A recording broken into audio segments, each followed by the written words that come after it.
Does it show up in our like Slack? No, I couldn't get.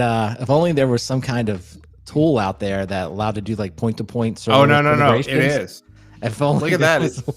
It showed up in our Slack in the Twitter channel. Oh, it did. Yeah. Oh, in the Twitter channel. Oh. What's the Twitter channel? We have a Twitter channel, Brandon. I don't even know we had a Twitter channel. Okay, good to know. What? Somebody must have set that up. We do. Browse channels. Who said this? Oh, I'll be damned. Our Twitter. Huh. Yeah, we have a smart group of people. Did you do that, Matt? I didn't do that. I did that. Oh, okay. I was going to say, wow. All right. Well, Matt, can you make it such that this shit? How can we get, I don't know. Well, I don't know. I guess the thing would be to put it in general next. I don't know how to do that. That requires probably I mean, the Twitter bot lets you just post a search to a channel. And I didn't want to flood the general with anything it finds. How about this? Can you do like software defined talk live? Can you do like that kind of search and then it posts that to general? You only get one free bot with Slack. Okay, fair enough. I mean, we could set it up with a different bot somewhere else, but I didn't care enough to spend that much time. All right, Makes that's sense. good. All right, that's good. Well, it's pretty close to. I don't know. We're getting closer to our future of CI/CD here, right? It's like we got it automatically posting to Twitter. Twitter notifies Slack. It's on the YouTube. It's on the Twitch. It's on the Facebook. So yeah, I think we only got the whole thing. All right, good. Are we on Daily Motion, Brandon? Never even heard of it, but we'll get there as soon as you tell me what it is. Okay. What is it? Here, I'll. I have no idea. Okay, I watched some there. old Night Court reruns on it once.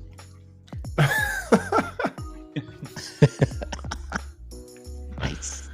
You're like, tell Lara Cat, he's the best. How's the music sound? Oh, that's the next thing I was going to say. Is anyone on the chat yet? Oh, it's great. Oh, wait a minute. Was I supposed to turn on the chat, right? We decided we did want the chat overlay, right? Oh, yeah. I turned that off for some reason. All right. Womp, womp, womp. Well, it's getting sinister here. This whole episode, we could just listen to the music. Does it sound good on your end? I don't know. It has this volume side. I have no idea. I mean, I know I can hear it, but it doesn't. I love it. I don't know if it's good or not. It's great.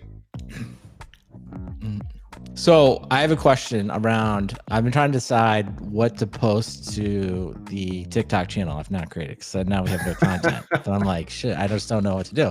But I was like, what about a clip? What about a clip from the SolarWinds hearing? Would that be interesting? I was like, oh, that'd be kind of interesting. Oh, because that would be. I was like, maybe that would you're be. Like trying to turn us into news and stuff. Is that kind of controversial, though? Do you think? I don't know. I was like, well, that would be kind of. That was one idea I had. you should do a reaction video where you're just like watching it. The other thing we could do is like, if Coach, you'd have to move your head to this way. No, the other way. Because like we could get it in. Because I want to get like a framed. Right, we need like a little frame shot. We could like square in. Like Matt's like Matt can do anything because he's like right in the middle. Right? Because I was trying to, or we could do this, like where we do. If you're, is this the one where you're talking? Now you talk, Matt. Okay, look at me. I'm talking now. Nah, it doesn't really work. I'm right over Brandon's mouth. Half screen. Oh, we could do this. Oh, I don't know. I don't like this one either. Oh, that's awful. I can't do that. So. Oh, that's pretty good because I'm in the middle. I don't know. I still think this is the best. I don't know. All right, we'll have to work on my video. So you're saying we could put this in the TikTok? Yeah, we have to just like crop it in a way. Although maybe we just it's going to be small. But I think Restream didn't have a vertical just for. You think they would? I joined the Restream Discord, right? I was like, oh, I'll get in there. I'm sure they'll just figure it out. But I don't know. The Restream take Discord. My feedback and get on that feature immediately. Yeah, Restream Discord's it's its own world. It's pretty intense. Like I forgot that this is like, well, it's just streaming. Like Restream. Oh, because it's like the Wild streaming West for of anything, right? And you're like, whoa. I'm in there. I'm like, wow. This is quite the free for all, right? I like sometimes everyone having access to talk to each other, not always good. I was about to say, I like the restraint of Slack. Maybe that's the first time. Maybe that was the first thing. It's like maybe the fact that it's kind of like takes a little bit of effort to get into a Slack. Maybe that's a good thing. Oh yeah, right? some Slacks are like hard to get into. I mean, I'm setting up a Slack now for work, and I was like, oh well, what kind of gatekeepers do we want to be for this thing? That's right. We're not. Like the CNCF Slack is where Chef had one that was pretty big at one point, but it was pretty quiet. Like it didn't get too crazy. Whereas this Discord was pretty chatty. I was like, this is kind of nuts. I think the Chef one, people would come and go. And I mean, I actually looked at it yesterday. They've got 9,000 people in their Slack. It's not that active, right? It's not active, right? Because it's, people hop in, they ask a couple questions, or, they cycle out of the community, especially now. But like other Slacks, like Hangouts or Kubernetes Slack are pretty active. Yeah. But even the Kubernetes one has gatekeeping. Like you have to have you have to have an invite or be in a certain domain to be in. You have to know the people. You have to know the people, which, Hey man, that's how it is. Cuts out on the free for all of the restream for, of the Discord restream, I guess. Now, what are they talking about in the restream Discord, Brandon? About streaming to Daily Motion? Maybe. It was just there was just a lot of people, a lot of self-promotion, which is fun, but then they have a lot of rules where they're trying to control it. So they've done a good job at it, but it's just, and then you get in there and it's just like, oh, these people are streaming about like, just think about like YouTube, like something like that. Yeah, it's like, exactly. It's sounds like YouTube everything is a topic. There's no, like everything is in there. And so it's just like kind of like you have to get your bearings of like what's going on. I see. Like I was like, oh, this will be kind of slow, and I'm always going to throw in some ideas, maybe like, because you can do that on the Fireside Slack. It's very mellow. I shouldn't say it's mellow. It's very quiet. You can get in there, you can ask questions. It's very easy to follow if you have a couple questions, right? Whereas this was like, wow, this is huge. Like, there's like people posting all day long. Well, shall we start soon? All right. I'm gonna turn off the music so it doesn't mess up the recording. Hey, one thing, I was having lunch with no SSH JJ today. One thing I learned, I think just by luck we haven't had a problem with it, but if you need to mute, it sounds like it's best to mute using your microphone. Don't use the mute button on here because it seems like it messes up the recording. So I think you both already mute. If you mute, I think you both mute using other ways. So keep doing that. I've been using the button and the screen, but okay. Well, then maybe it's fine because I mean we've done it a couple of times. It's probably because Matt Ray SSHs into mute. If you rely on some kind of interface or API, just the science isn't there yet. He's using Emacs. He has an Emacs plugin for muting. I thought, you know what I saw? Yes. It'll be I guess I'll make that my pick. It's totally ridiculous, but I'll make it my pick. An Emacs Screensaver. Oh, nice. Well, that reminds me of Hollywood. Have you seen that from Dustin? Do you know Dustin in Hollywood? That's like pretty slick little utility anyway. All right, we ready, you guys? I'm ready. Man, I had an idea for a recommendation, but I've forgotten it now. Between putting the kids to bed, your kids to bed recommendation. I don't know. Oh, putting the kids to bed. They need to just get to bed. All right. Well, do you need to go over stuff, Matt Ray, or are you ready to jump into this? What are we gonna? I guess we're gonna. Should we talk about the show or just do it? We got Cloudflare, really cheap pricing. Yeah, and then there's a. I have a bunch of thoughts on this now. I feel like we should. This deserves the full the full product launch review by the Software Defined Talk. And then we got. I guess I better go read something. And some DevRel stuff. So that Matt posted that, so we can talk about that. Wait, I posted that. Right. Oh yeah, I looked at it over that after it had a glass or two of wine. Hey, I love it. Like, how are these salaries looking here? Oh, scattered. Up and to the right. I think Matt will have opinions though, because there's this other post that people are like, hey, like how you get promoted in tech, and I think there's some. Matt will have opinions on that. We'll get him going. By then he'll be awake. My coffee will be kicked in. Yeah, he'll be like, oh yeah. He's like, I was at this place where everyone was building such and such, and you'll have opinions. I know it will come through. I'm glad to be the reliable source of opinions. Reliable source of your own opinions. It's incredible. Huh. Okay. Survey.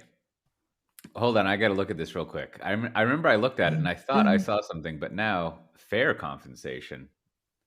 Do you feel like you are fairly compensated? Everyone in DevRel should say yes. Job titles and salary. Oh, developer advocate. Sorry, I'm getting distracted here. But where is there like one chart that shows pay?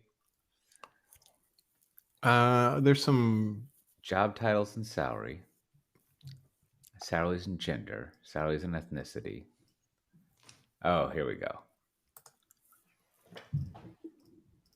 People manager, no. People manager, yes. Coding required, no. A dramatic reading. Cote reads the DevRel Survey. All right. I think beautiful baritone. I can't do it. I need that big bottom effect. Big bottom. Turn into a Jimi Hendrix song or something. Can't even talk.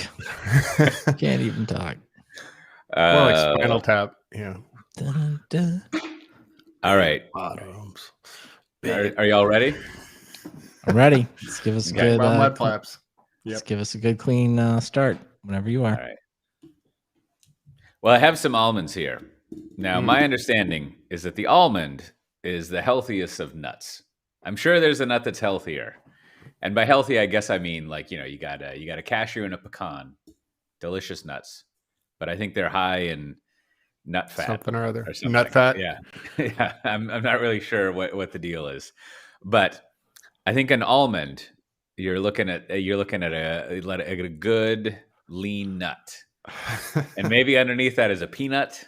I don't know. Boy, you know what? I miss peanuts. I used to eat peanuts all the time. I feel like, and I don't think they're not really nuts though. Yeah, is that one of those things? Is that like a pea is not a nut? Yes. Huh? It's a seed. Yep. Boy, that's how they get you. Yes. Peanuts, not nuts. But isn't the whole problem with this almond? Because I have read something similar about how healthy it is, but the problem is it's the thing with all healthy foods. You still can't eat that many of them, right? So it's like, yes, it's healthy. Watch me. But you can't just like if you're hungry and you get a couple handfuls of nuts, they're like, no, you can have like 6. Like the serving size is absurdly small. So that way, it's like I feel like you just want to stay away from the nuts because it's like you're just going to be hungry, or put them in something, right? I probably eat 30 almonds a day. Well, that explains a lot about you. I mean, I think we now know the source of your a lot of your difficulties. Of my now, nuts. now, where does a chickpea fit in this? Is a chickpea a nut or is that a seed? No, I don't think it's a nut. Definitely not a nut, right? Because you can make the hummus out of chickpeas, and then I guess you got tahini in there, which is made out of seeds. Is that made out of sesame seeds? I forget what tahini is. I think it's sesame seeds and olive oil or something. Yeah. Right. Okay. And then so I feel like if a nut, which a chickpea is not, but if that kind of substance is like you only want to eat like 6 of them, then if you go and you grind them up into a hummus, it seems like you're into some sort of kill zone, like something's wrong. But you're in Flavor Town. but hummus is delicious. Now that's one thing that they do the shit out of here in the Netherlands. Yes. They got a lot of types of hummus. They got a lot here too. They go crazy with it. But it's the nice, like the spicy kind, a lot of different flavors in it. Oh yeah. You got spicy hummus, you got regular hummus, you got they even have something that's like pumpkin hummus, which is surprisingly No, but is Australia does it with beetroots. Oh. Australia. Now, do you have like a strong is it like middle? I always think of hummus coming from like being like a Middle Eastern kind of like Mediterranean. Yeah, is that like a Mediterranean influence, or do the Dutch they have their own like hummus?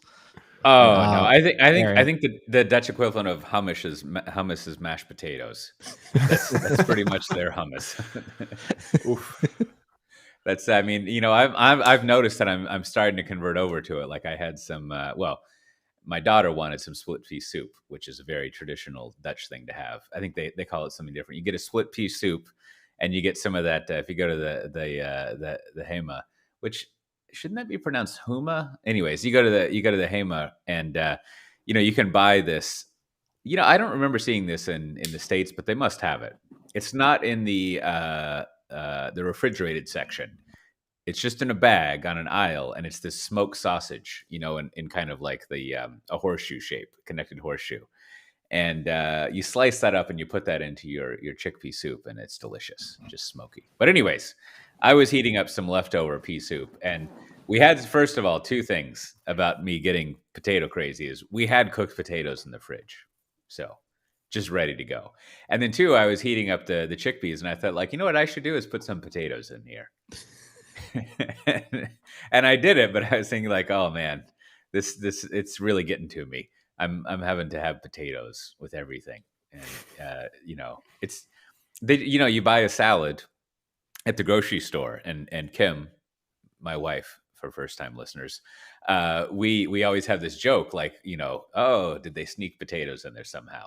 That's what you got to watch out for if you're eating Dutch food, is they're going to try to sneak some potatoes in. Just, you'll be unsuspecting. Boom, you get hit with potatoes. I know you say it like it's a bad thing, but I'm like, I don't know. If I'm getting a salad, I'll take some potatoes with it. Like, I'm gonna be hungry, so throw in the potatoes.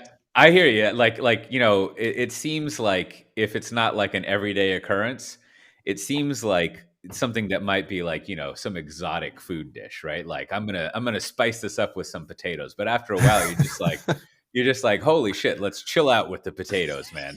Like, we don't need to put potatoes in everything. Like, when I have some ice cream, I don't need potatoes in a little overexposed, a little unused. Yeah. All right, well, just because, I never want us to have an error in this podcast. Chickpeas, I'm learning from the chat, they're legumes from the plant family. From the plant family. So there you have it. So that's a bean. Confirm. That's a bean, right? Yes. And you know what? I was complaining about screwdrivers last episode. I wonder if this distinction between nuts and beans and seeds is really necessary. Like, aren't they all? Don't you use all of them? What is a nut used for? If I order a side of refined beans and you give me nuts, there are going to be issues. So I think I prefer. You're like, you know what these nachos need? Peanut butter. Yeah. Hold on. I prefer there to be a clear distinction when I'm asking for what I want. I know, but I'm just saying, like, they could just be different types of things. Like, I mean, that doesn't make sense. You've got different types of beans, right? You got different types of nuts. They could just all be the same category. And like, you would say, like, my refried beans typically are pinto beans or black beans, right? Like, that's just what they are. Like, if you made refried beans with kidney beans, you would be like, I don't want these. Yeah, that's called chili, and I didn't order that. That's why. That's right. And so what I'm saying is, like, you could round up all of the nuts and the beans and the other ones, and they're just like one category. Just one. Right? Okay, I'm fine with that. That's good. And then you make a distinction, because, like, I mean, aren't they all? I don't know what a nut is used for, but aren't the other two things grow from them, right? Like, if you want to grow beans, they grow out of a bean, right? And if you want to grow a legume, it grows out of a legume. And if you want to grow a nut, if you want to grow an almond nut, does that grow out of an almond? Is an almond a nut? Yes. So, see, each of these things is a seed, right? I like it. So you're just proposing an update to the entire hierarchy. New taxonomy. Okay. Yeah. I mean, it's all there, right? And then I guess we have to throw in, like, actual seeds. And is that this is where the problem is gonna be, because before we know, Monsanto's getting involved, we're all getting sued. So you gotta think about that. Like, maybe they've patented all this. So just remember, maybe we there you go. Nuts are from trees. That's what we're learning. Okay. So is a peach a nut? Oh, ouch. A seed. Maybe it's that, like, a nut at some point has to be exposed to the air. Is that the case? Walnuts aren't exposed. Oh, that's true. Yeah. Well, I guess we just have to give up and accept the nutty world as it is. That's pretty good, Matt Ray. Pretty good. I'm sorry, I was getting tired of the nut conversation. You know what? That's like a great sign of, like, when Matt Ray is done, he's like, I'm gonna put some work into this show, and I'm gonna give us a segue. I could see the way Matt, like, you could see Matt, like, working up to it. He got closer to the screen. No, he got closer to the screen, and then he got the hand wave, and I was like, this is about to be over. I could see it coming. I was like, I was like, all right, we're done talking about nuts. I was just thinking, who in the right mind is going to sit through 5 minutes of us talking about nuts versus seeds? Get to the hot takes. Not every cold open is perfect. You just don't know. Although people may love it. People may love the nuts. Mm-hmm. Yeah. All right. Hey, while we're here, 2 ad breaks. So Strong DM, want everyone to go see our friends at Strong DM. Make sure to send to tell them that Software Defined Talk sent you. So this, and if I can but seriously, you get a salad here, and it's going to have either like potatoes, couscous, or pasta at the bottom. I mean, it's just you gotta carbo load your salad. Yeah, you're just like I'm buying a salad. If I wanted that stuff, I don't know. And couscous is made of wheat. Where are you at on Dutch food these days? Like, it sounds like you're always just like, yeah, it's all right. Where am I on what? Dutch food. Oh yeah, I mean it's okay every now and then, but it's just you got to have variety. Well, I would expect that Amsterdam's got a lot of variety of international stuff available to you. Oh yeah. I mean it's a good first world country. They got everything, and they even have. It's an international city, right? So they're gonna have. Yeah.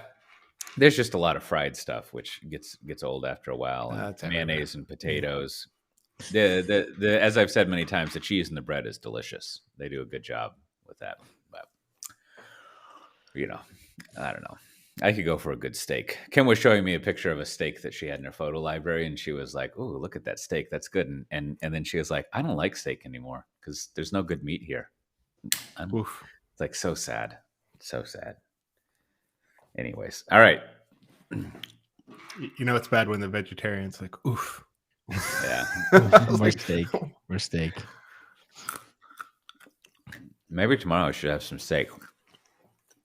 Okay. Let me eat this nut. Nuts are from trees. I used the mute button on my microphone last section to sneeze. So I saw that. There's a big. You're a professional. Big sneeze. Absolute professional. All right. Well, it looks like there's someone coming up from behind to be number 4 in the big cloud, public cloud. Would one say game? Did the kids still say that when you've got 5 kids, Matt, right? So it's a good sampling. We've got a baker's dozen over here. That's right. A confused baker's dozen. My baker's got missing some fingers. Used to be a butcher. Yeah. Now do the kids still say things like in the game? Like is that the best sure. The best baker in the game? Okay, good. Anyways, now I forget who's number 4, if it's IBM or Oracle or someone like that, but it looks like Cloudflare is coming up on them. They've pronounced that they're going to be they're going after it, which is great. Always good to have some competition. And they came out with I think it's compatible to S3, the Amazon storage thing. Right, correct. API compatibility. Called R2, and it looks like you could save a ton of money if you use that, because they're not paying for data egress, which is to say correct. Getting your data out of it. And who was it? Someone did some calculation, and it looked like, how many gigs was it? The equivalent of something being 13 cents would cost you in Amazon $59,000.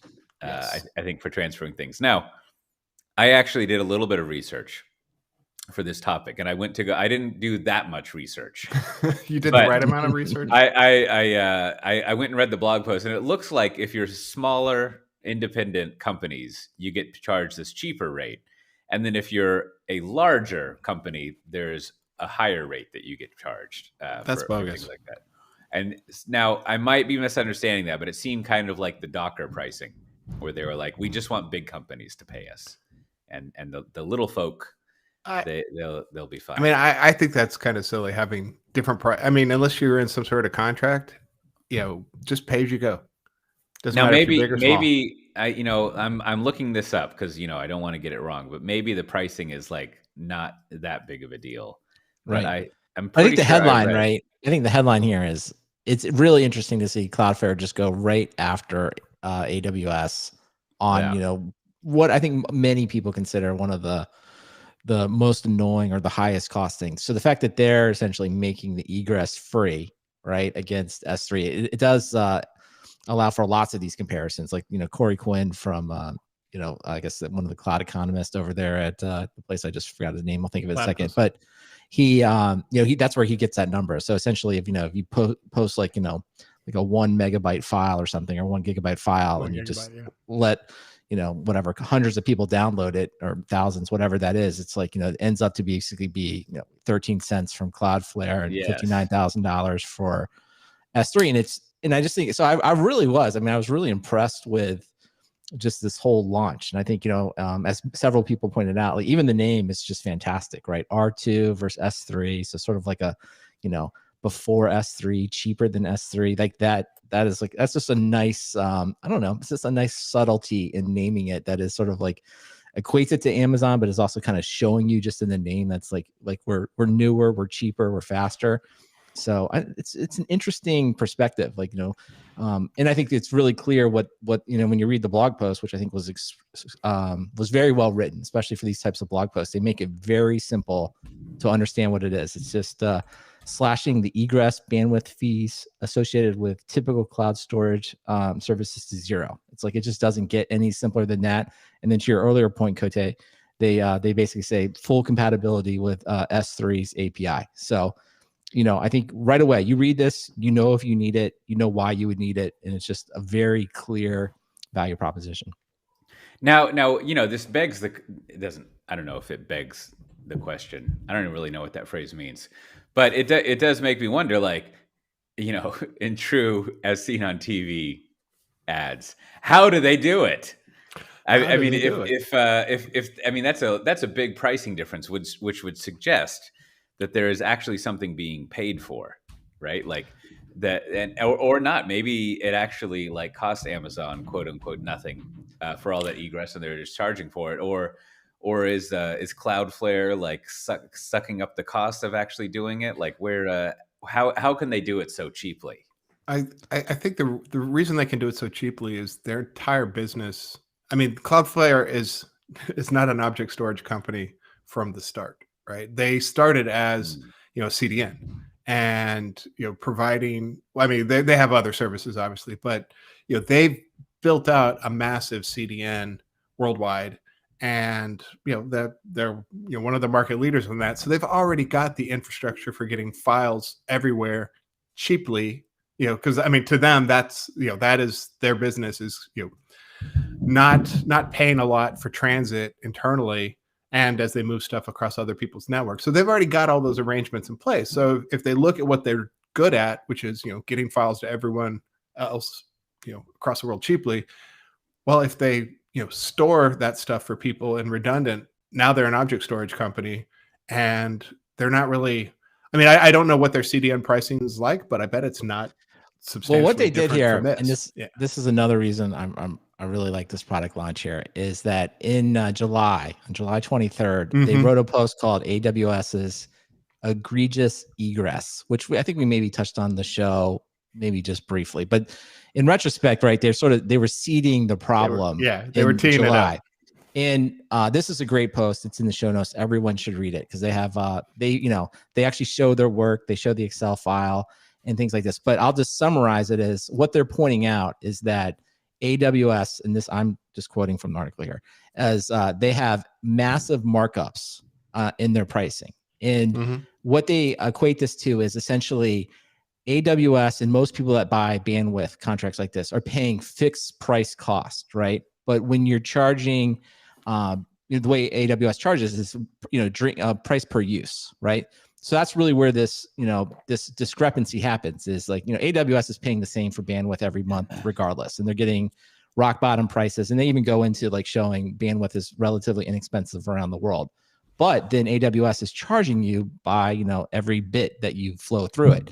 So their point is, and this is what this whole post their entire post draws out, is that these are just artificially high prices that are unnecessary. And then there's this thing called the Bandwidth Alliance, right? Where it's basically, the group of coming together and of different providers that are sort of agreeing not to essentially charge each other that much money to use the bandwidth between them. So this is just taking aim, right? I think this is that next step. And that's why I think, when I saw this in July, I think we did mention on the show, it was interesting. I was like, oh, this is interesting because it gives us a sense of how AWS pricing works.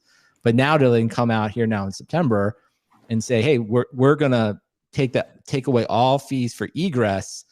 It's nice. It's well done. It's a nice rollout. Now I do think, because I had to go back and look this up myself. Like, I don't know why they didn't link to this post in the announcement of their thing, because it sort of explains the problem in detail. So they could have made that a little bit easier. But obviously, you know, people like Corey Quinn and others are kind of picking up on it and pointing it out. But yeah, so it's clear, right? It's clear that, hey, and the biggest question I have though is, why does AWS charge this way? Because the natural response they have to anticipate is that AWS will cut prices, right? Yes. And so what we don't know about this is, you know, is AWS just doing this because it was very profitable and, you know, why not? Or is there something about their business model that's going to prevent them or make it really difficult for them to match this kind of pricing? Because otherwise it won't be very defensible what they've done here. I doubt that, you know, I doubt that AWS is going to lose money if they drop their prices 80%. Right. I bet that this is just, it's been seen as a source of profit for, you know, such a long time. But people coming to Amazon aren't thinking, you know what, I need a one-stop shop for a CDN. I'm going to start with Amazon. Right. That's not, most people don't, you know, start there. They go and they talk to, you know, the Akamai's, the Fastly's and you know, Cloudflare's. And if that's what they want, they go to the specialist because they know that they're going to get better pricing. Amazon's never been, you know, known for being the best pricing. But if you're part of a, you know, an enterprise and you're using, you know, a dozen different services, yeah, you know, of course you're going to use S3. Of course you're going to just, you know, access that. It's just kind of a cost of, you know, being part of the suite of cloud products. And so, you know, for us to say that like Cloudflare's coming up as the number 4 cloud provider, it's like, no, they're not. I mean, they, you know, if you pull up the Magic Quadrant and their definitions of you know, who gets to compete, Cloudflare's not in the conversation because they don't have so many of the services. You know, I mean, you know, Amazon launched with S3 and EC2, and you know, Cloudflare doesn't have EC2. they've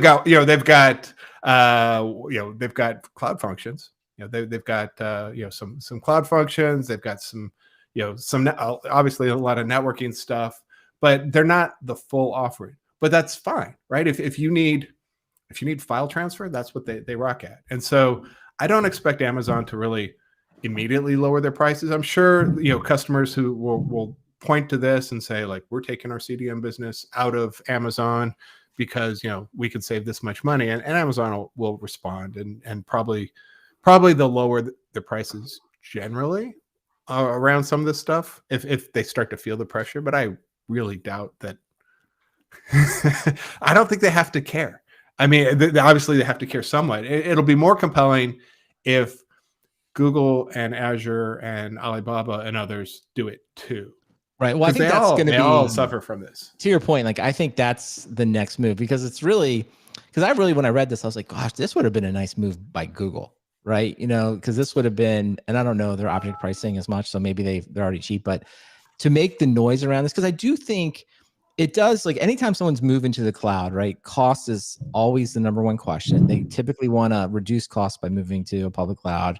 And then we talk about that, you know, that's not always going to be what happens. So the fact that this is out there, right, and someone saying, is kind of pointing this out, is like, hey, egress out of Amazon is very expensive, and hey, we do it for free. Like, I would, if I'm at Google, I just match this. I just 100% match this and just kind of, like, you know, pile on, because I think it's a great talking point. And of course, obviously GCP has, you know, most or a lot all of the other services, right? So, yeah.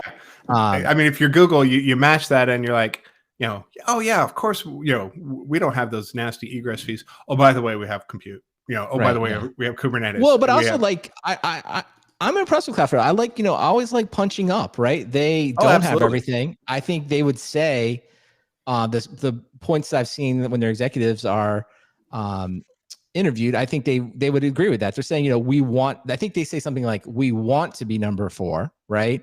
And I think they would totally agree. Like, we don't have everything, but we've got now a great CDN. We have object storage. We have cloud functions.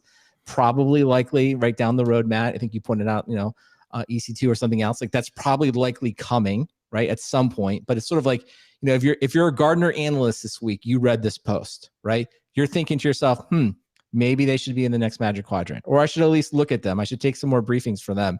And so if you think of this as a multi-year thing, it's like, okay, maybe this year they don't have everything, but 2 years from now, are they getting the momentum and they making some noise? Are they going to be considered? Because I think for them, being, the fourth would be an incredibly valuable moment for their company. I think what Cloudflare wants, this year is for the Gartners and others to have to explain why they're not there.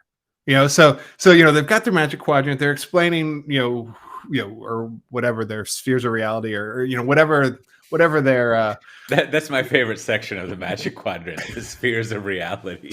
Yeah, it's not pictured, but the point is, like, they've got this chart explaining cloud, and if someone looking at its first question is, why isn't Cloudflare here? Cloudflare's won, right? And so this year, you're going to start to have a little bit of that pressure to explain why, because they always explain who dropped out, but they never really explain who's coming up. Yeah. And I think they're going to take some calls. I'm sure some Gartner analysts are going to get some calls about, hey, I read about Cloudflare. I read about this R2.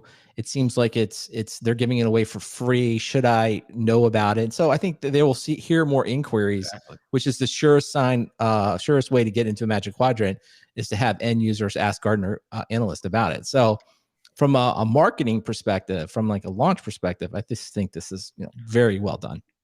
And then also maybe it will contribute to the one of the, I think there's maybe 3 remaining toeholds on private cloud. One of them is like a general purpose, like, oh, it's just too hard to move to public cloud, like technically or whatever, because of integrations. And then you got your whole governance and security thing. And then one of the other major ones is like data gravity, about like, moving your data and it being someplace, and usually your ERP system. So, maybe there's a confounding angle here, whether or not anyone would do it or not, or it applies. You can be like, oh, well, actually, it's super cheap now. Like the rate for data is, it's fine. It's not super expensive to move things back and forth, which, is a whole other realm of chaos to enter into. That argument for doing something not in the public cloud, can be used now. Yeah, and I do think there's a natural on-ramp for some customers, maybe some customers that face extremely high charges from S3, because one of the someone else wrote, I can't remember who it was, but someone else says like, hey, you could just, if you will, just copy the files over, right? Have them in both places, right? And that's it's like a real easy way to test it. It's like, well, why don't we put some of our high volume traffic over here? It doesn't mean we're going to stop using S3, but we'll have it, also in R2, and let's see if it works well. And if it works well for us, and we realize the cost savings, it's just that's like a nice, enterprise proof of concept. Like if we're all sitting here, they're like, why don't we take some of your biggest files that are costing you a lot of money? Let's just put it over there and help you get it set up, and you try it out for a while, right? Because that's just like, who's going to say no to that? Why not? Yeah. I mean, I wonder how much of a fork this puts in a lot of cloud repatriation strategies, right? You have all these people like, oh, cloud's so expensive. And this is the thing they point at, right? They're always like, it's getting stuff in and out that's killing us, or security, but like, if you take away the most egregious thing about, getting stuff in and out of the cloud, I mean, if you're writing Dropbox today, you don't put it on S3, you don't build a data center, you put it over here, you put it on R2. And likewise, Box and whoever else has, gone through the cloud repatriation story. It's like, gosh, let somebody else deal with this. It's one less thing we have to maintain. Now, maybe another side effect is whenever, maybe I'll finally be able to send emails with like 10 meg attachments to Fortune 500 companies. I don't know if y'all have this problem, but you're always like, I have finally settled on what you have to do is send them a OneDrive link. And that usually always works for the big companies. But if you want to just attach something, they just go bonkers. But here, it's basically just like, oh, storage is cheap, so maybe we can up that quota a little bit for the attachments. Yeah. So Cote's call is for Cloudflare to start providing email. Yeah, I think not even email, just the attachment service. Like whatever is used to put attachments in email is, that needs to be solved so that I can just email those. Because I don't know if you've tried to create a shared file in OneDrive, but it's like a multi-stage process. Oh, it's the worst. Yeah, it all depends. It's very, very very tedious. Well, I do think, I mean, to your point, right? I think one of the reasons that I think this was such a good entry point, though, is like Cloudflare is already known as, certainly having like a lot of network resiliency, a lot of, protection around the network. So, if you are trying to become the fourth major cloud, this seems like the natural next step, right? It plays to so many of your strengths. Like we're great at like putting files out on the internet and keeping them secure and making sure it's available all the time. So it's just another, like, if you're just trying to like, find your wedge to get in, I think you could say it's obvious, but sometimes the obvious is hard. I just think they made a really good choice to start, because I think if they were to launch EC2 or their equivalent, so what would that be? I guess it'll be, if they do R2, I guess we'll have to figure out, would that be DB1? I don't know. Oh, that would be confusing. But if they did that, I think we maybe be more skeptical, but it just feels very natural that they already have strengths here, and the fact that they've expanded their capabilities there makes sense to me. Now, are these the same people with like the 11111? Yeah, exactly. DNS the zero thing trust. Yeah, Yep. yeah. Mm-hmm. Yeah. All that stuff, right? So they've got just like a lot of straightforward, affordable to use services out there for individuals. Good, yeah, and I think they are definitely used by large enterprises, right, on the network management side. So I think this is, as they expand, right, it's sort of like start with your strength, things that you're known for, and then I think Matt, you were talking about like a potential acquisition they could do, right? Let you maybe throw that out as an idea, but like there are ways, if this goes well, that they could probably acquire someone pretty quickly, and build out some of the other functionality as well. Yeah. Well, this was, I think Brandon, I think what you should do, we were talking about the Fireside Slack. You should go in there. You got to ask Dan Benjamin, are you going to switch over to Cloudflare for storage of things? It looks like it's a better deal, and maybe you can optimize costs and get some money for whatever it is. Get a better punching bag or something, and they can pass those savings on to the customer. I don't want to suggest that. We're pretty good though. We get no charges for bandwidth. So there you go. We've not. Maybe that would be a great problem though. If Dan called us up and it's like, you got too many people, downloading the podcast, I'd be pretty happy about that. To be totally honest with you, we'd have to get less people downloading. That would be hard to be like, okay, not you, but you stop downloading this podcast. You, just you, only you. And second. Now, this is in some sort of like closed beta or something, right? Like, and I think I was wrong about the tiered pricing. I went back and tried to read it, but I didn't find it. Yeah. No, I think Amazon. I think I'll have to look it up, but I think Amazon has some tiered pricing. Is what you're referring to. I think this is also not that it's in a bad way, but we just did a good model of like getting really excited about a small release and talking about how this thing is going to like cause the company to take over the world. I'm all in. Listen, I'm not going to apologize this week, because the other thing, Coach the R2, the magic of the R2, this is the last point. We can move on after this. It's just that the fact that they like, it kind of means nothing, but it can mean whatever you want. So in their blog, I love this. R2 means really requestable. R2 means repositioning records. R2 means ridiculously reliable. R2 means radically reprogrammable. So one, I love alliteration. I know that's sort of controversial, but I love it. So I'm all in on this. And then two, like the slides just make themselves, right? You're just sort of like the name reinforcing the value proposition. You just sort of switch out the adjectives as necessary. It's like, it's fantastic, right? You're just like, this is perfect. I've got a couple of follow-on questions. We'll see if I remember them. One has alliteration been canceled or something? I don't know. I just sometimes when people use it, they'll be like, "That's alliteration." I'll be like, "Exactly. That's why it's great." And they'll point out that it's. I don't know. I thought like isn't it like your English teacher? I don't know. I thought sometimes people I thought that was bad to use sometimes. Like some people are like against it. Like when I've done it sometimes and it's like alliteration, I love it. People will be like, well, that's alliteration. I was like, I know. That's why I want it. But they made me feel like that's wrrong. I should not have used that. So. I think maybe they're just excited that they can identify something. They're like, oh, I know that one. Onomatopoeia.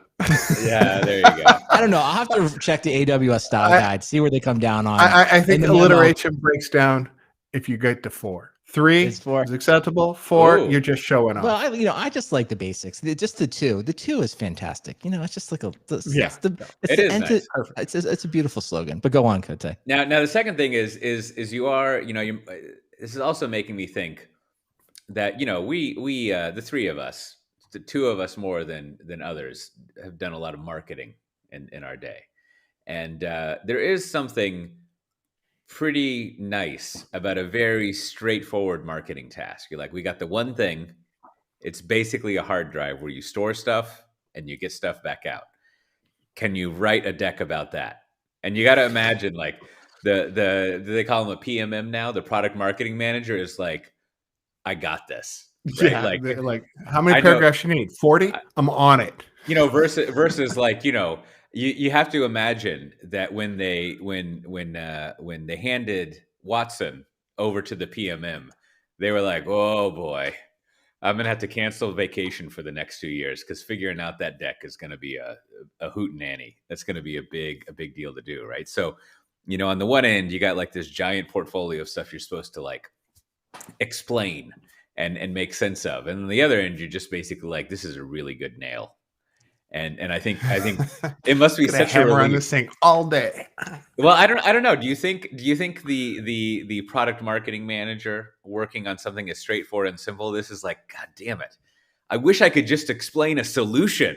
I not only do I think that, because the blog was written by the author is I guess Greg McKeon, but listen, and I'm sure Greg had a lot to do with it, but like I can tell there was a copy editor involved in this. And as someone that loves copy editors or help with writing, I mean, no disrespect, like that's great. But you see stuff in here, you just see the familiar, relaxed tone. I mean, this is a beautiful blog post to read. Like, I mean, just to show you, like on the flip side, that's actually written in the thing, right? On the flip side, providers design for infrequent access. It's just like, it's super conversational, super easy to write. The person that got the bullet points was like, oh, you mean the 2 questions people want to know is that it's cheaper and it's compatible with the other major service. I mean, perfect. Like, you live for moments. I would have written, and someone that hates to write the announcement blog post, doesn't want to do it, never want to do it. Like, this is fantastic, right? Even this one little thing they say, let's get into the R2 details. Absolutely. Like, this is just, you can tell with that the person writing this was like, this is so fantastically simple. I love it. And then they use the R2 means title header multiple times in here, right? And they're just like, fantastic. You've basically written out all the section headers for me. And they're all just super short. And they all say exactly what it was. So I'm going to go a step further. I'm going to say the people were extremely excited about working on this. So, okay, let me toss out a final theory. Before I mean, I'm to the point, like, I think I may just put my own deck together and start pitching this. Like, why not? This just seems like, I feel like it's already done. Like, I could sell this today. I mean, you're just like, I get it. Like, let's just go. Like, if any salesperson came back to me and was like, I don't get it, I need some sales training, you're fired. You're out. You absolutely need to leave the company, because you will never get something simpler than what we just announced. Now they did say, they do say at the end of this blog post that they're hiring Brandon. So this, well, the one, I guess, okay. Now, having said all of that, how do you follow up on this, right? Let me say, okay, the one thing though, 2 things here. My nits were, one, they didn't immediately link to like how much the thing I don't know why was cut from the blog post was like the comparison. And Corey Quinn did them the favor, right? And then maybe they just left it out there because it was sort of red meat for social media. But at the bottom, there should be like AWS versus us, and it should be AWS big number, us 0. So that's like, I grade them down slightly on that. And then the other thing, but this is the classic product marketer saying, oh, well, the service isn't actually ready yet, so no one can really try it. So that is obviously like, we don't even know if it works. So to be fair about it, like, that's like, yeah, I mean, it's fun that they did the announcement, but like, if no one can actually use it, it is a little bit like, well, maybe you should have waited till like you could sign up and actually try it. But that was my additional follow-up comment is where do you fall, Brandon, on the announcing something that is unavailable? Like, when does one deploy that? When does one not do it? I mean, what's the thinking there? Well, I think, typically it all comes down to what you're trying to do here. I'm going to say that this is a part of their larger push into trying to make themselves become like number 4, right?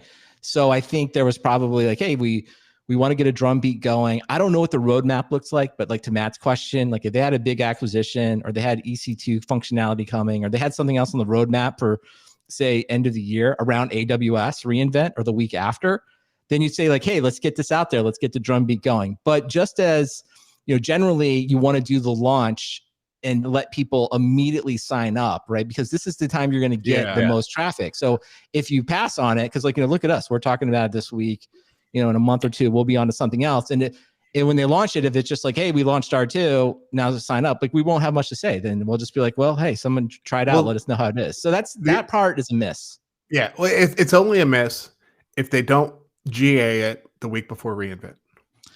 That's a good point. Right? Because then it's, everyone's had time to think about it and they're like, I kind of forgot about it. And then like a week before reInvent, Amazon's about to roll up everything and Cloudflare shows up and says, hey, don't forget about us. This is GA'd.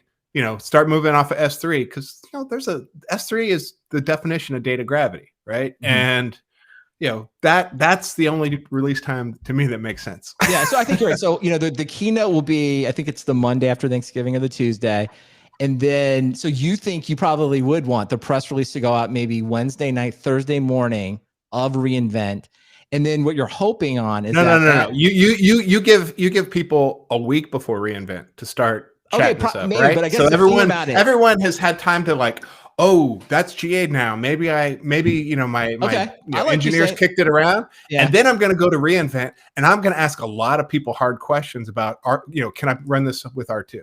Well, the question I have too is Amazon at the AWS reInvent does, prediction. I'll make some kind of prediction here. I don't know exactly what, but it's that it will definitely, something will be mentioned in the keynote about egress pricing, right?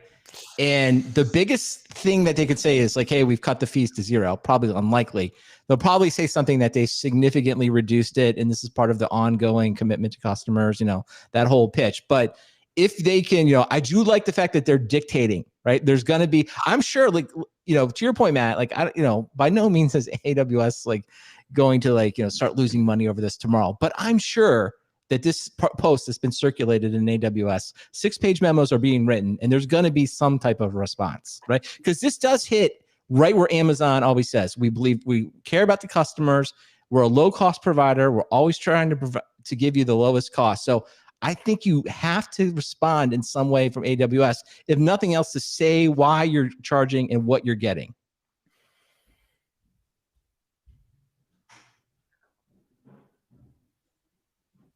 Is that a good break? Okay, I wasn't sure if you guys were going to come back in. All right, I don't know. I wasn't sure.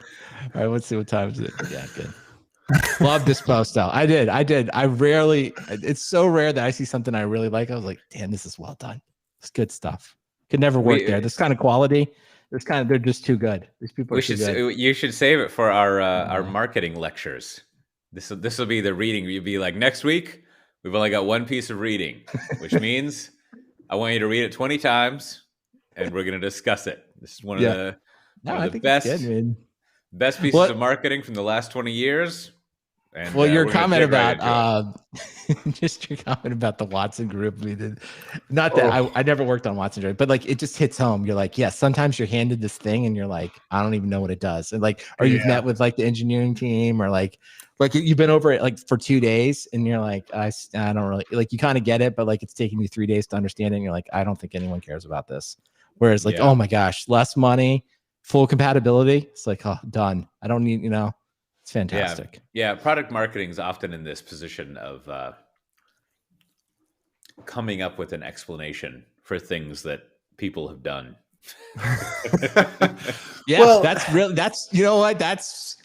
I don't know how to work that. That's a perfect phrase for it, but it is. It's like, are you describing like what someone's done or like why somebody wants it, right? Like that's like a huge distinction between the two. Often overlooked. So yeah, and I think if your salespeople are complaining that if the salespeople are telling the product marketers that they need some help, right, to re-explain something, it just means that your product needs some help as well. It should be sort of self-evident what's happening. But in fairness, sometimes complicated problems require complicated solutions, right? And that's just like it's an unfortunate part of the world as well. So, but that also comes back to like Amazon starting with the press release, right? Yeah. I mean, if you can't explain something, why write it? Yeah. But there was I don't know if it's really relevant. So many to the show. organizations are led by developers who do something because it's cool and it scratches the developer itch. And then when you try to pitch it to, one of the normal people, they're like, well, how am I going to run containers with this? What? Why? But there was this, full, I think it was in the thread this week, and I had never seen it. So it's kind of old, but like the eigenvalue problem. I don't know if you guys have read that about, because that's sort of like and I guess this is sort of, it kind of takes on Malcolm Gladwell, that like he spelled eigenvalue, IGON, and then space value. And it's like, and so the point they're just making is like, when you don't get deep enough, you don't really understand what the problem, right? And I was like, I just like, this is a good, so kind of to your point, it's like, yeah, sometimes people want it dumbed down and really simple, but when they do that, they miss like all the real problems, right? And I just thought like, this is a good, whoever came up, or I guess it was written by Steven Pinker, right? He kind of calls it the eigenvalue problem. And it's like, yeah, if you're not deep enough in and you don't really understand even what you're talking about, and you kind of, you can miss the benefits of it. So I get like in technology, right? Sometimes it's like, well, we have to do a lot of base education before we can really explain to you why this is such a big deal.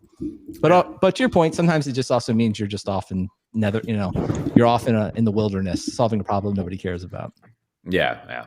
I mean, I think that's the issue is in theory the product people should have based what they were doing on problems people had that they would pay money for, and then therefore if you have to tell people about the problems that they don't know they have that requires them to use your software, then you're in a tight spot, as George Clooney you're in a said hole in with movie. a shovel. Digging. Yeah. All right. What's next? All right, did I tell everyone to go get trained up on CBT nuggets? All right, that was it. I did it now. CBT. Great sponsors, CBT Nuggets. They're fantastic. We love them. All right. So salaries. Should we talk about the salary thing? DevRel. How much time do we have left here? We got 57 minutes up there, but that's not the total. Like 17. So we got probably like another 20 minutes. Oh, okay. That much? Matter is like, I'm out. That's well, we don't have to. I mean, there's much other stuff. And I don't know. I just thought like, gotta get to we have to talk about OS 2. Oatmeal's done. I was gonna say we could just talk about. I don't know. I just think it's kind of interesting, like the counterfactuals ideas of like, hey, what are the technologies that we wish had succeeded and why? But anyway, that's another random thing. That's one of the questions I ask over in my other podcast.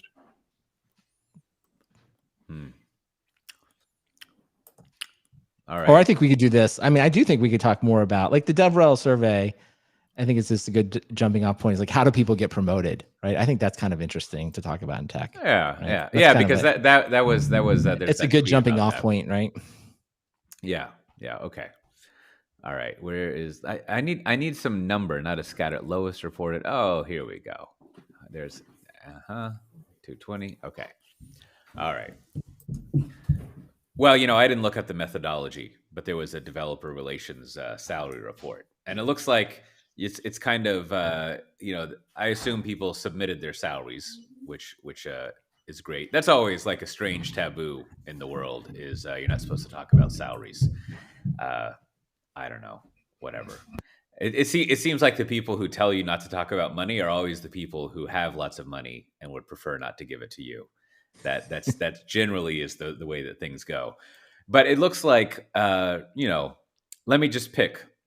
I'm looking at the summary table, and we'll just go with, I don't know the difference because I didn't read the methodology between a developer advocate and a developer evangelist. But it definitely looks like on the low end, it's better to be an evangelist because the low end there is $75,000 US, and the low end for developer advocate is $38,000. And that seems like a small amount to pay someone who's working in computers, but maybe advocate is sort of just like entry level sort of situation there. And then across management, advocate, evangelist, and not yet community manager, but those three, it looks like you're basically topping out at around like, let's say 250. Some a little higher, 250,000. Some are higher or lower. But and then there's whatever a technical community manager that tops out at 150,000, which you got some nice ranges there for advocating for things. Now, like what I always, I always wonder, like maybe one day I will be paid the hefty sum of $300,000. But how is it possible that there are enough hours in the year to bring that much value to a company? That seems like I look forward to discovering how to do it, but that is that's a tremendous amount of But I think what we learn in there, value. right, is kind of the thing that I don't know, fortunately or unfortunately, depending on perspective, is that the management, because I think they make a breakout of theirs. Like, so if you manage people, you generally make a little bit more. And it's kind of interesting in like the whole DevRel space, because the thing that you would think you'd want in there is influence, right? Like, who has the biggest influence? And to your point about making more, I would think it would be directly correlated to, like, if you have a bigger influence, if you're the person that is headlining more keynotes, that is, doing more on social media, that's getting more YouTube videos, whatever, right? That would be, I think, if you were paying for it, right, that would be the easy way to kind of see, right? Like, okay, well, this person is worth more because the following that they bring, right, is so much greater. But, like what's meant, compensation everywhere, it seems like that's sort of divorced from the more traditional, techniques that it's like, well, a lot of people get in management because they feel like that's the only way they can get a good salary increase. And that seems to play out in a lot of functions. Well, I think once again, it's sort of like, what is it they say? They who control the money, like something about money, but like managers are the one who determine pay and bonuses, right? So they're the ones who program money. So who would get paid the most, right? Like it sort of makes sense, I guess, and because the individuals generally don't have any control over budget and what people's salaries are.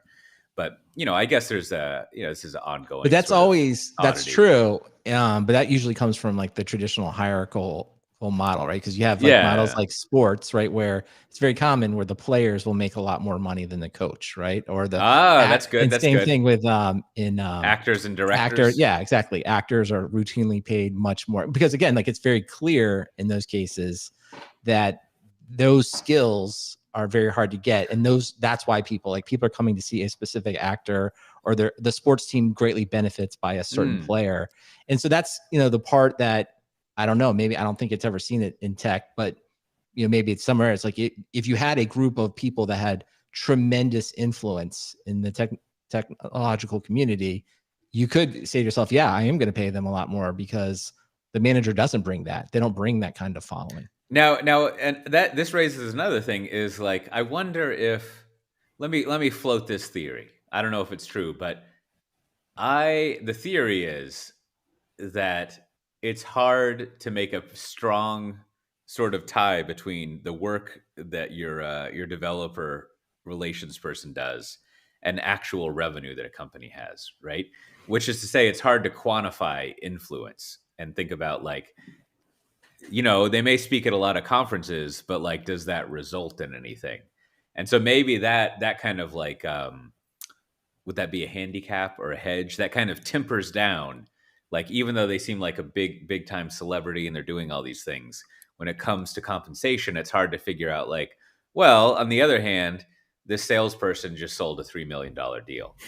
And, like, so like, and then, this thing, that, the other. And, I think maybe that gets to the general problem, which is like, well, once they leave, you sort of realize the value that they had. And it's obviously, it seems like, and this is more of a general career thing, is that it seems like the best way to get a raise is to get a new job, which seems unfortunate, which perhaps kind of gets to the point. I mean, that it's hard to quantify the value that someone's bringing, which is why you don't really visit their salary as frequently as an individual might want. And hence they just go somewhere else to get paid more. Or, like, there was a, I forget if it was a blog post or a screenshot in a Twitter tweet or something, but someone was saying that they were criticizing, was it Google that they were going over how there's a lot of the way that people get rewarded in Google is solving problems, which sounds ridiculous when I say it. Of course, you get rewarded for that, but coming up with interesting products and building products, and that is a way to get yourself promoted and more compensation and also fame, which I don't know if this is the case, but the person writing this was theorizing that, and therefore that's why there are 5 different IM clients at Google, because people just make these things, and it allows them to climb the career tracks. I think I saw that, and it was tied to AWS, where there's not a lot of glamour in support. There's only glamour in shipping new features, and that was how if you found yourself on a team that wasn't shipping features, you should hop off and go find a new job somewhere else, because nobody's going to notice that you've added some 9s to S3 or something like that. Nobody cares. But if you're shipping a whole new way to run containers, at least you're going to make it into a Corey Quinn shit post, right? Yeah. I mean that is I guess a constant problem is the rewarding heroes because it looks as if they did something, or I shouldn't say looks as if, because it's evident that they did something, versus the slow and steady person, like it doesn't seem like they've done much. and DevRel is at least fairly public, so you can see them moving about in the world and interacting with customers and potentially affecting deals, and hopefully affecting positively getting more users, and development. Once your development team gets to a certain size, it becomes probably harder to appreciate individual contributions to the overall bottom line. I mean, a salesperson, they brought in this customer, this customer, this customer. Super easy to measure, super easy to compensate, right? And the farther away you get from the money, the harder it is to justify large salaries, even though it doesn't stop them from happening in development. But DevRel's in kind of this quasi space where we see in the salary review, some people are in the sub hundreds, and some people are above 200 or 250 even. Maybe this is why managers get paid so much, is because they can spend the time to draw some links between revenue and the efforts of their team, right? And so they can actually prove out the value being done. They know how to go into Lightning or something, and how to decode the inscrutable campaigns and hot leads. Hopefully, and link things up. But I do think I think the people that make the most money in DevRel sort of ultimately end up becoming independent consultants, right? Get on the speaking circuit, and people that become very highly valued consultants to come in and either give talks or kind of explain something or do some, because I do think that's where you get that's to your point, Coach, when someone sort of calls you and you say with a specific problem, and you're like, I can come in and talk to you about that, or I can help you promote that, or I can speak at your conference. So I think it's like anything else. Maybe it's you put in your time, and if you get big enough, if the influence gets big enough, then you go out on your own. Yeah, well, and there's that tension of famous DevRel people is do you know where they work? I mean, they're famous for DevOps thought leadership or whatever, but how does that reflect in the companies they work for, and how are they bringing things back to their their employers? And that was one of the things that, I mean, I have a DevRel title now, but I have gone back into sales at times, and I appreciated that, because you felt like you were tangibly helping the company and raising the water level for everyone around you, as opposed to I can go out and give a thought leadership talk that has nothing to do with my employer. Those are easy to do, but now let me ask you this, Matt Ray, about perception stuff. The audiences, I still do, but I used to have this joke, which I guess I still have. So I have this joke about please come give a talk. Yeah, that's right. Please come give a talk, and don't make it a vendor pitch, right? Yes. Which my first level of jokes is what they really mean is don't be boring, right? They don't want to hear a boring vendor pitch. And the second thing is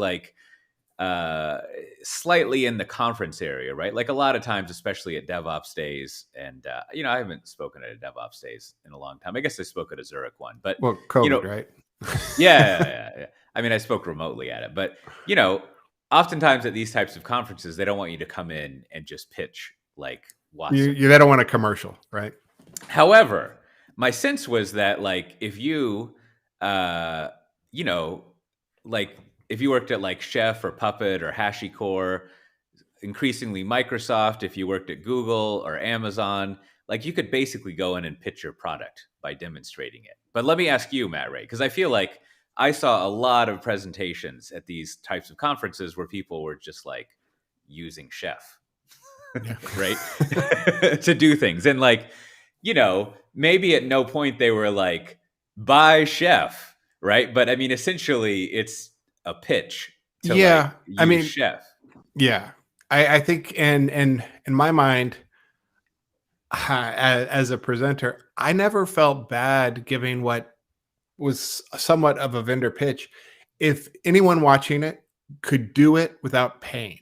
That to me, that's why I always felt good about open source, right? You could be like, look, I'm going to talk to you about infrastructure as code or compliance as code, and everything I show you in this demo, you can do without paying a vendor, and go grab this from GitHub, do this from GitHub, run this, and everything is available to you, and you don't pay $1.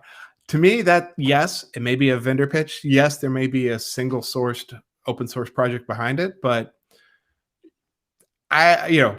that feels okay, especially if you make at least half the talk generally applicable to other things stuff, right? Yeah, like general whatever purpose you may be using, right? Yeah, I mean, and so like I would feel comfortable going and giving a talk about functions as a service or event-driven architectures, and then going and talking about Knative, which is got dozens of projects working on it, and then talking about Trigger Mesh, what Trigger Mesh does on top of that, because that's mostly open source. Right. But I actually think I would even go further and be like, I think the vendor pitch gets a bad rap. Like so many times I'm at these conferences and people are like, I'm not going to give the vendor pitch or blah, blah. And it's like, so they bring up a customer or a client and it's just the same thing. There was a problem. We engaged the client. We engaged the vendor. We did the thing. It was great. And we were really successful. And here's some metrics. And it's like, that's fine. Like, I just kind of know that's going to happen. Like I'm here, I'm ready to like learn, like, show me what you got. Like, show me how to use your thing, why it's easy, why it's fast. I think, you have a colleague, right?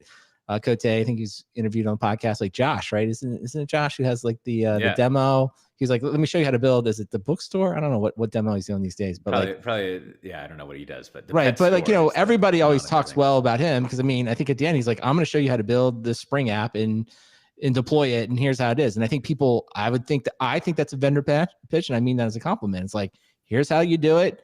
Here's how it works. And I think people walk away because they feel very educated and they've learned something and they saw enough to figure out like, I should do this. I shouldn't do this. I like this. So to me, it's like, hey, bring it on. Like, show me your thing, get into it. Yeah. Show me how it works. Yeah. I want to see it. I'll determine for myself whether or not it has value. Like, that's what I want to know most of the time anyway. And I think your the line you drew, illustrated, spoke to is a strange phrase. Matt Ray is good. Is that in the area of like infrastructure and software development, it's generally okay at a third party community event to do I'm going to do air quotes again, vendor pitch, if people don't have to pay to actually use the thing, right? Yeah. Usually meaning that it's open source. Now maybe there's other domains, like I would guess in the like analytics space where there's not so much, there's not as much open source. I bet it's okay to like use a vendor system. Like, I don't really know what SPSS is or things like that, but like you could probably go in there and be like, I'm going to use this thing that you have to buy to demonstrate something. And I happen to work there, but I'm going to show you how to analyze, I don't know, the odor of stale almonds based on like this output and do some machine learning and kind of use that as a way of demonstrating it. And it's not something you can get for free. You got to like pay us to do it. But I'm going over a general concept with the tool that I have. Yeah, but to me, if I'm running a DevOps days or whatever, I don't want to have a pitch for a freemium product, right? Which there's a subtle difference between open source and freemium, but it's like if you're going to show me how to use some product that has a free tier, I don't care, right? I don't want to see that. That is a vendor pitch because there's no alternative. Open source means the alternative is I don't have to pay. Mm-hmm. I can succeed with what you just showed me without paying you. In a freemium model, if I succeed, you're going to get paid. That to me, that's like, right. in the little matrix of what I want as a talk. Okay, but would this? Let me ask this DevOps topic. Then it's like you're at a DevOps day, and someone's like, "They work at a bank, right?" They get up, like I'm in the IT group at a bank. Today, I want to get up and I want to show you how we deployed this paid tool, right?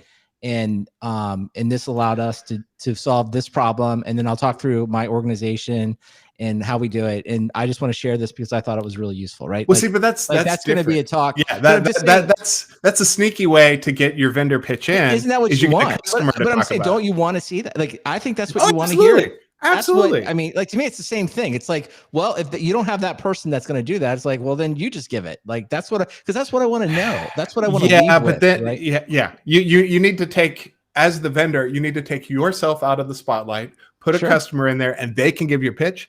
That's acceptable, right? No, I get it. Like when I used to do, when I used to do partner engineering, I'd say like, look, we need to get a customer to talk about this because nobody wants to hear two vendors talking about each other. But I'm going to challenge that. I'm just going to say, like, don't make the customer do it. Just do it. That's what I want. I just give it to me. Like, but that's not authenticity. Okay, then I'm going to come in and be like, all right, my little startup here, we've got a top 5, a Fortune 5 company that uses our product in this way. And you're like, which one? It's like, doesn't matter. I was like, are you lying? And I'm like, doesn't matter. But I think this is my whole point. Like, this notion that you need to call back to the customer to give the presentation about what you do is just like, to me, it's just a waste. It's just like, show me what you do and why it's good. That's what I need to know, because then I have the knowledge to figure out if it's going to help me. If you need to go mask it in and find a customer, train them, prep them, help them build the presentation, it's like, what is the point? Just show me what you do. There are conferences that are happy for those talks. I'm just talking about if I'm going to an open source or community conference, that's what they don't want. They don't want. I know, but like, I'm just like, what do they want? Another culture talk? Like what are we getting then? Like, what am I getting here? I'm like, oh, like you built, or that you built an open source project and you want people to use it. Like, it's like, to me, it's just like, what do people want? Like, what am I getting out of the DevOps days if I'm not walking away with, like, I learned about these 5 things. I now know I don't need 2. 1 I'm going to look at, and 1 was really interesting. Like, that's what I want to walk away with. There's an interesting question for research about, like, so do you, when you're at these events, do you have to do open source stuff? Like, I get, the exception would be like, you could present public cloud things, right? Like, go over, like, here's a public cloud service and using which is basically just like, closed source, just running. What is it? What do they say? Running on someone else's computers. And so that's also acceptable.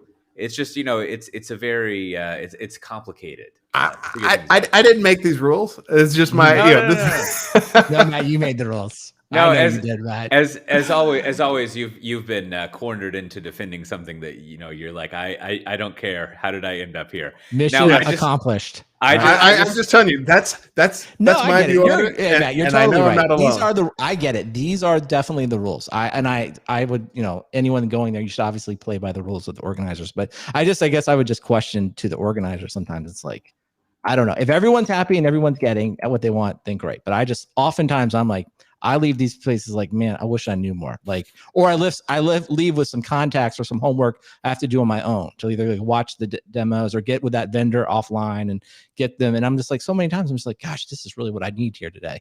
But maybe that's just me. Maybe everyone else is getting what they want and they love it. Awesome.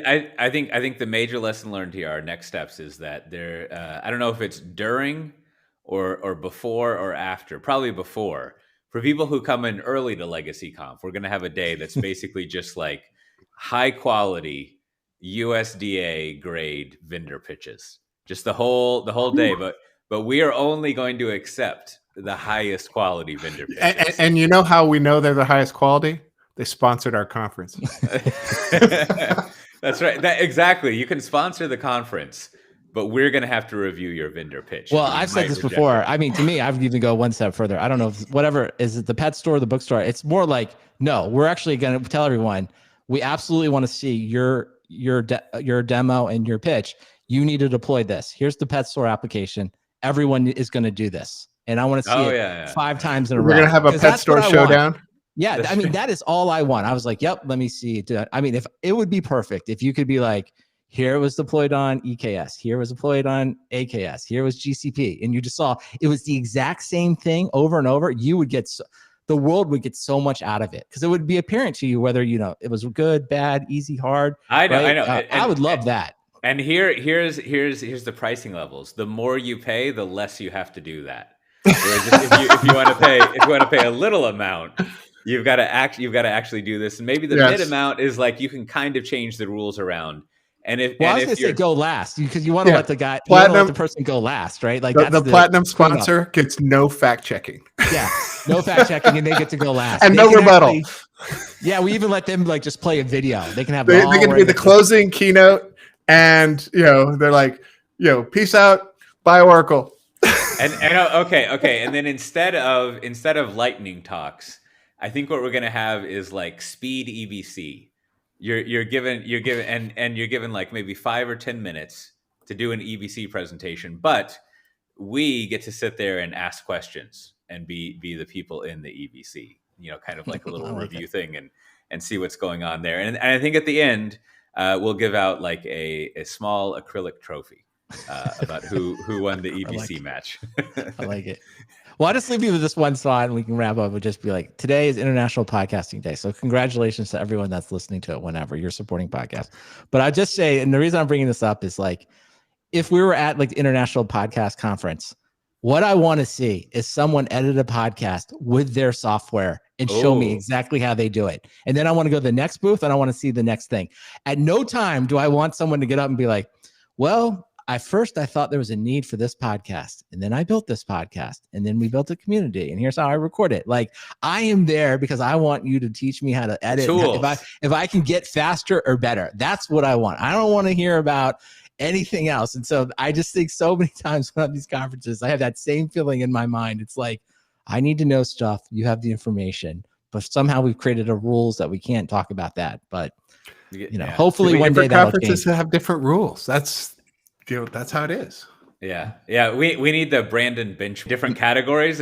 Maybe this is your magic quadrant wave thing, Brandon. Is our spheres of reality as we rank conferences for what you're allowed to do in them. But for each different category, you have a benchmark. For programming, you can have a pet store. For like analytics, it can be like some sales compensation thing. For all you got different things, and basically you just go around and you're like, do the benchmark. And I get it. I get with you. Well, maybe I think we can start with DevRel. We can live this. Maybe right if you want to make more money in DevRel, maybe thinking more about what you're presenting at these conferences and what it's driving to. Like, it's possible. I'm just going to throw it out. It's possible if you change the presentations, it may lead to more measurable outcomes, which may lead to higher salary survey next time. But who knows? And just think, people are starting to go back to conferences, Brandon. You'll probably go to these conferences and be like, oh, I wish I could just have a vendor pitch. I don't want to hear one more of these. Now I'm sitting here, got to check my email. At least I have the excuse that I'm at a conference, so I don't have to do as much work. Oh, I have a vendor pitch. That's what I want to hear. It's true. I do. I often, as I've said many years during AWS reInvent, at the best time for the bio breaks is what they announced. Like, I think last year was Ferrari's coming up. It's like, great. Time for a bio break, get a little snack, and then we'll get back to Andy Jassy, fire hose of the new features, because that's what I'm here for. I'm not here for Ferrari. I'm here for Jassy. I'm not an Italian car company. Next. I have it's like I will watch Drive to Survive on Netflix, but that is all I know about cars. I'm not an Italian car company. Well, speaking of not being an Italian car company, that's also what we're not. I had one of my, isn't Ferrari an Italian company? Yes. Yeah, one of Cormac's friends who professed to be, all into cars was saying Ferrari was a French company, and I'm not an asshole, so I didn't correct him. I just let it drive on by there. But it seemed like an egregious thing. He was like, "What's that French company?" I was like, Peugeot, Renault, Peugeot. Renault, that's right. Yeah, Renault. Yeah. Le Car, and he was like, "No, Le Car." yeah, pop one of those, but. This is also not an Italian car company. This is Software Defined Talk. And I'd like just to mention before we go into the last part, if you wanted to get the show notes, there's lots of things we didn't mention, all sorts of links like that. If you go to softwaredefinedtalk.com, you can look those up there.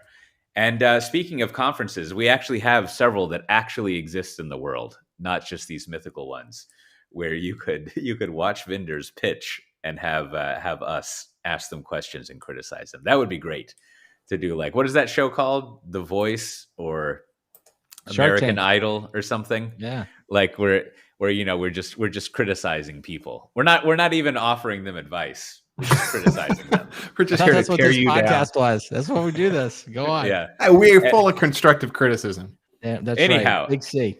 There. The most notable conference coming up is on Monday. We're recording this on a Thursday. It's October 4th. And it's DevOps Loop, which I've been helping put together. I have a little talk that I've done. If you were watching my Tanzu Talk stuff today, which I'm sure you were, or the recordings, you'll see I was kind of going through the draft of it. Anyways, it's on October 4th. That's number 4. And if you go to DevOpsLoop.io, it's online. You can register and attend it for free. It's good stuff. We got a great lineup there. And I don't know what a DevOps party game is, but someone decided they didn't want to do it, so now I have to do it in their place. So we'll see what that means. I love games, and hopefully it'll be fun for me. And then also there's KubeCon coming up. I think that's a hybrid event, October 11th to 15th. Yep. And there's MongoDB.local. That's kind of like a DNS joke or something, right? And that's going to be in London, November 9th.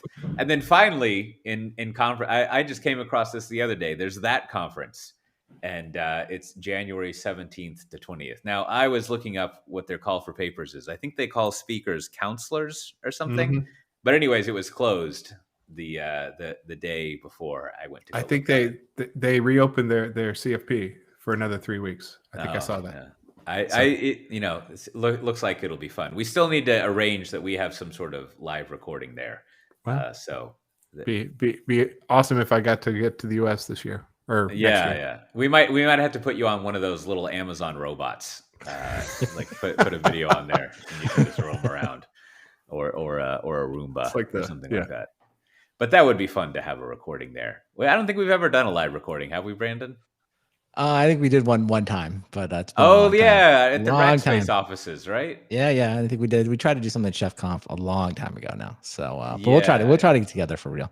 Yeah. All right. Well, do we have any bureaucracy to go over, Brandon? Always. So I sent some stickers to Casey in Colorado. Great to hear from them. If you'd like stickers, all you have to do is send your postal address to stickers@softwaredefinedtalk.com, and I will be happy to send you a stickers anywhere in the world. There's also several good Slack discussions this week. So I mentioned this reverse searing of steaks, which many people think is great, but they've also introduced me into this idea of what is it sous vide cooking, which I cannot say obviously, but many people said that's an even better way to make a steak, and they recommended this. I think it's the Anova Precision Cooker Nano was highly recommended to do that style of cooking. So I don't know if you're trying to make great steaks. I'm going to try this out. I got some advice from No SSHJJ. So I'm going to try it out and see if I can make an even better steak. I'll keep you posted. And then a couple of jobs in the jobs channel this week. Open Nebula is hiring. And then Biogen needs a digital health program manager and a senior manager of quality engineering. So if you're looking for a job, there's a bunch of other jobs posted in the jobs channel. So I'm sure if you go in there and you contact the poster, they will be happy to tell you more details about those jobs. Jobs. I wonder if like a sous vide machine is like the GE profile ice nugget maker, like just not available in Europe. They're just like, no one wants the sous vide stuff over here, even though it's a French name. I don't have to go look that up. Yeah, people love the sous vide. You got to do that. Apparently, if you make eggs in it, that's mind blowing. That's what I've been told. Too. Yes.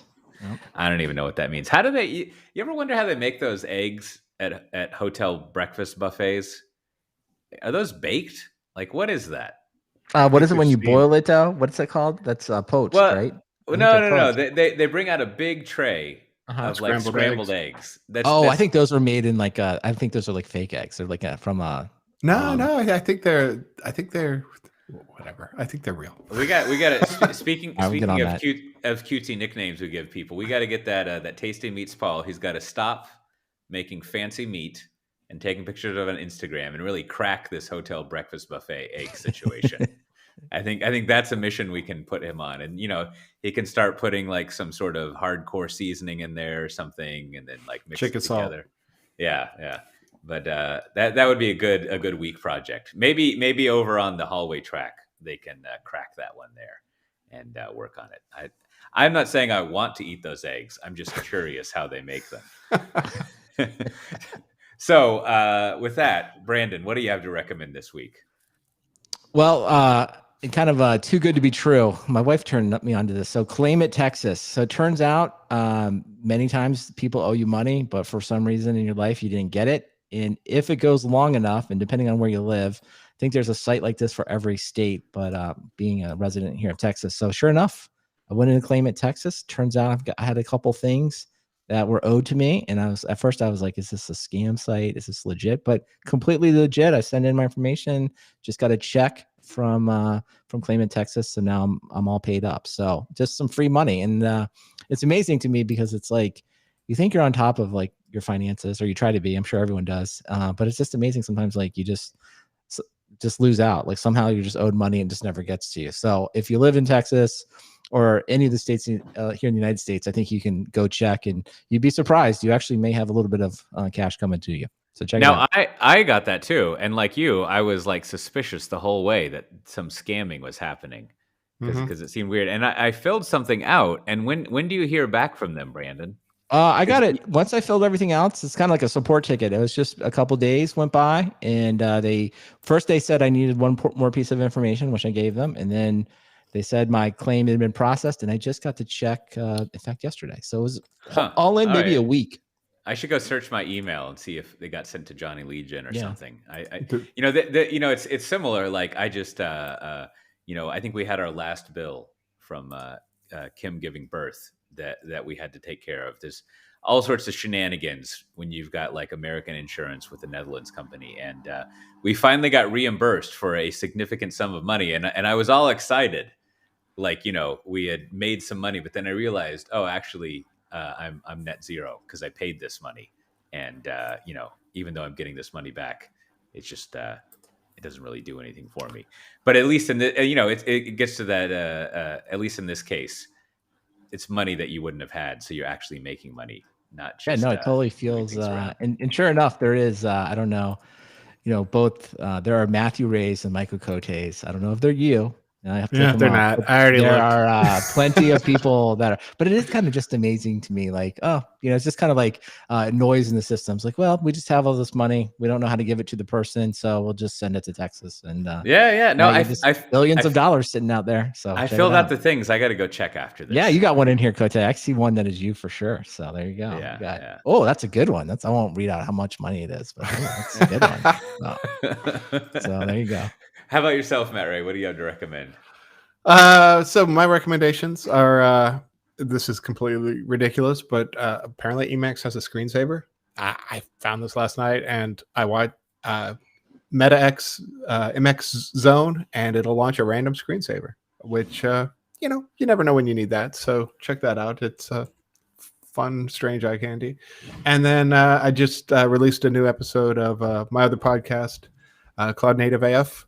With an interview with Jack Chester, the author of Knative in Action. So go check that out. It was a fun conversation.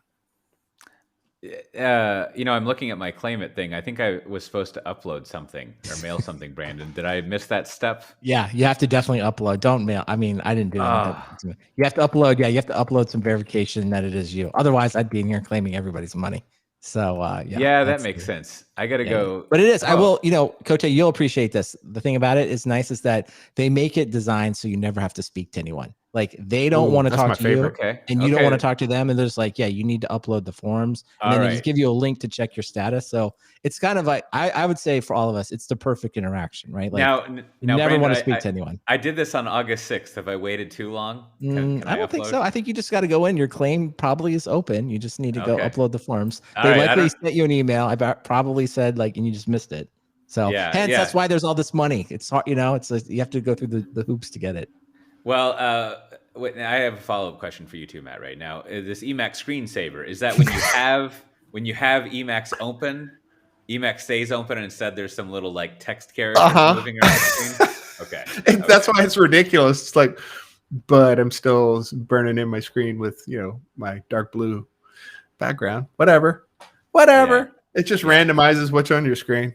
Okay. I didn't say it was useful. Yeah, no, that's true. Well, my recommendation, speaking of salespeople, one of the Southeast sales managers sent this to me last night or the night before last. I lost track. And in Audible, they have like the second, they call it Act 2, which sounds highfalutin. But they have the second like Sandman drama. Now, I never read those comics, but I like they're good. Gaiman. And I listened to the first one in Audible. It's great. I think it might be free if you're a subscriber or something. But the second one, I started listening to it. It's equally great. It's every now and then it's a little like, I don't know, a little tiny bit over the top, but it's good listening to. Very, very cinematic. Now, what you want to do is you want to look up, I think his name is something Mags. You want to look up the person who's like the producer director of it and just like bask in the glory of this guy's hair.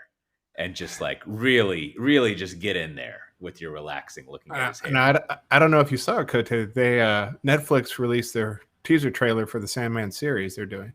Wow, man, that came out this week. That's how you get a raise in developer relations, is you be Neil Gaiman, and you just like that guy must be doing all right. That's fun, and he certainly writes plenty of things. All right. Well, as I mentioned previously, a little earlier, this has been Software Defined Talk. If you want to get the show notes for this episode, you can go to softwaredefinedtalk.com/322. You should click up there and the header of it. You can join our Slack thing. And I don't know, we mentioned jobs, but we also post links that we have there, all sorts of discussion. And, you should tell your friends to listen to this, and make sure you go to all of your kids' podcast devices and subscribe to it so that they download it at least. Like and subscribe. Bye-bye. Bye. I gotta go upload this PDF. Oh, there we go. There we go. We have the music in now. Upload the PDF. Yeah, Cote, you gotta get your money. Gotta get documentation, verify. Get your cash. Okay, this is pretty easy. Please keep copies of all. Okay, I'm gonna do it. Are they gonna mail it to your U.S. address or your? Oh yeah, I assume so. Looks like I got some shares from my old Merrill Lynch account. There you go. Oh, it could be worth money. Some lost Bitcoin. There you go. That would be fantastic. I've got a balance of 53 cents. Yep. I went through one of these before already. That's why I don't have anything. Oh, this is from a credit union that I don't use anymore.